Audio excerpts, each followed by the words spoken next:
Hi മകളെ, അങ്ങനെ വളരെ പ്രധാനപ്പെട്ട ഒരു അപ്ഡേഷനും കൂടി വന്നിരിക്കുകയാണ്. എന്താണെന്നായിരിക്കും നിങ്ങൾ വിചാരിക്കുന്നത്. അതെ, നിങ്ങളുടെ വെക്കേഷൻ കാലങ്ങളൊക്കെ കഴിയാൻ പോവുകയാണ്.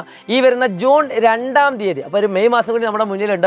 ജൂൺ 2-ാം തീയതി നമ്മുടെ സ്കൂളുകളൊക്കെ തുറക്കുമെന്നാണ് നമ്മുടെ പ്രിയപ്പെട്ട മന്ത്രി ശിവൻകുട്ടി സാറ് പറഞ്ഞിരിക്കുന്നത്. സോ ഈ ഒരു സന്തോഷം എല്ലാ ഫ്രണ്ട്സിനും അയച്ചു കൊടുക്കുക. കൂടാതെ തന്നെ ഈ ജൂൺ 2 ആകുമ്പോഴേക്കും നിങ്ങൾ എത്രത്തോളം ചാപ്റ്റേഴ്സ് പഠിച്ചു കഴിഞ്ഞു എന്ന് നിങ്ങളോട് തന്നെ ചോദിക്കുക.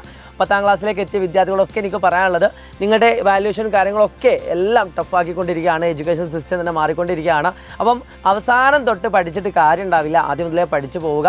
10ാം ക്ലാസ് നിങ്ങളുടെ സ്കൂളിൽ എത്തുമ്പോഴേക്കും നിങ്ങൾ 1-2 ചാപ്റ്റേഴ്സ് എങ്കിലും ഓരോ സബ്ജക്റ്റിനും പഠിക്കേണ്ടതുണ്ട്. സോ അതിനുവേണ്ടി നിങ്ങൾക്ക് ഏറ്റവും നല്ല ഓപ്ഷനാണ് സൈലത്തിൻ്റെ അസ്ത്ര ബാച്ച് എന്ന് പറയുന്നത്. സോ അസ്ത്ര ബാച്ചിലേക്ക് ജോയിൻ ചെയ്യുക. കാരണം നമ്മൾ വിളിച്ചുകൊണ്ട് നിങ്ങളുടെ സീറ്റ് ഉറപ്പ് വരുത്താവുന്നതാണ്. ഏതാനും സീറ്റുകൾ മാത്രമാണ് നമ്മുടെ ഫസ്റ്റ് ബാച്ചിൽ ഇനി നമുക്ക് ബാക്കിയുള്ളത്. സോ നമ്മൾ എല്ലാവരും നിങ്ങളെല്ലാ ഫ്രണ്ട്സിനും അയച്ചു കൊടുത്തുകൊണ്ട് സൈലത്തിൻ്റെ അസ്ത്ര ബാച്ചിൽ നിങ്ങൾ ജോയിൻ ചെയ്തുകൊണ്ട് സൈലം അസ്ത്ര ഫാമിലി മെമ്പറായിട്ട് മാറുക. സോ കൂടുതലൊന്നും പറയാനില്ല. It's me Shadil Hamsa, Xylem learning. By.